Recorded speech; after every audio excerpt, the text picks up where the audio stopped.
20वीं सदी की शुरुआत में दुनिया तेजी से बदल रही थी। औद्योगिक क्रांति ने मानव जीवन को एक नई दिशा दी थी और अब बड़े बड़े उद्योगपति केवल जमीन पर ही नहीं बल्कि समुद्र पर भी अपना वर्चस्व स्थापित करना चाहते थे।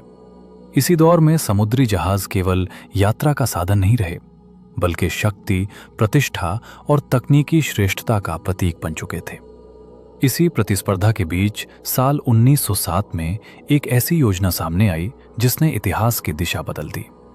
व्हाइट स्टार लाइन के मैनेजिंग डायरेक्टर जे ब्रूस इसमे और प्रसिद्ध बैंकर जेपी मॉर्गन के बीच हुई एक चर्चा में यह तय किया गया कि एक ऐसा जहाज बनाया जाएगा जो दुनिया का सबसे बड़ा और सबसे शानदार जहाज होगा। यह जहाज गति में सबसे तेज नहीं होगा, लेकिन आराम, वैभव और आकार में सबसे आगे होगा।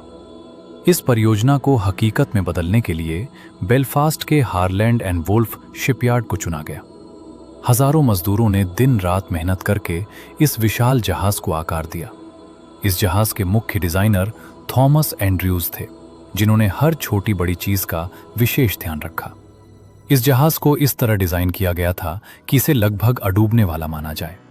इसमें 16 वाटरटाइट कंपार्टमेंट बनाए गए थे, जिनके कारण यह दावा किया गया कि अगर जहाज के कुछ हिस्सों में पानी भर भी जाए तब भी यह नहीं डूबेगा।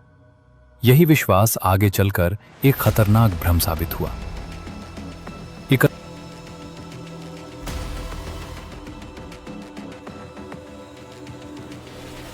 31 मई 1911 को इस जहाज को पहली बार पानी में उतारा गया और इसका नाम रखा गया टाइटैनिक। यह केवल एक जहाज नहीं था, बल्कि उस समय की महत्वाकांक्षा और आत्मविश्वास का प्रतीक था। 10 अप्रैल 1912 की सुबह इंग्लैंड के साउथहैम्पटन बंदरगाह पर एक ऐतिहासिक दृश्य देखने को मिला। हजारों लोग वहां मौजूद थे। कुछ अपने प्रियजनों को विदा करने आए थे तो कुछ इस ऐतिहासिक क्षण के गवाह बनने के लिए। धीरे धीरे यात्री जहाज पर चढ़ने लगे। इस यात्रा में लगभग 2200 लोग सवार थे, जिनमें हर वर्ग के लोग शामिल थे। प्रथम श्रेणी के यात्रियों में जॉन जैकब एस्टोर फोर्थ शामिल थे, जो उस समय दुनिया के सबसे अमीर व्यक्तियों में गिने जाते थे। वो अपनी युवा और गर्भवती पत्नी के साथ इस यात्रा पर थे।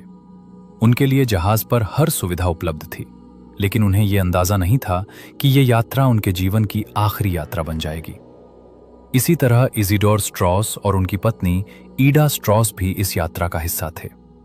उनका रिश्ता इतना गहरा था कि वे हर जगह साथ दिखाई देते थे। उनके आसपास के लोग उनके प्रेम और समर्पण को महसूस कर सकते थे।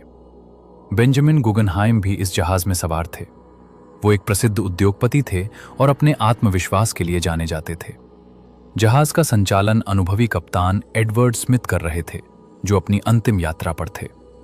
जहाज पर केवल अमीर लोग ही नहीं थे, सैकड़ों ऐसे लोग भी थे जो तीसरी श्रेणी में यात्रा कर रहे थे। ये लोग यूरोप के अलग अलग हिस्सों से आए थे और अमेरिका में एक नई जिंदगी की तलाश में जा रहे थे। उनके पास ज्यादा सामान नहीं था, लेकिन उनके पास उम्मीद थी। यात्रा के पहले कुछ दिन बेहद शांत और सुखद रहे।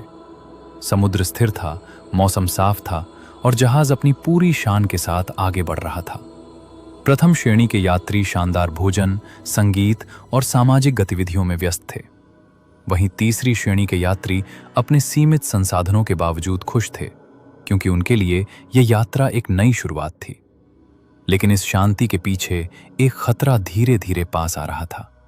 14 अप्रैल 1912 के दिन जहाज को कई बार चेतावनी संदेश मिले कि आगे बर्फ के बड़े टुकड़े मौजूद हैं।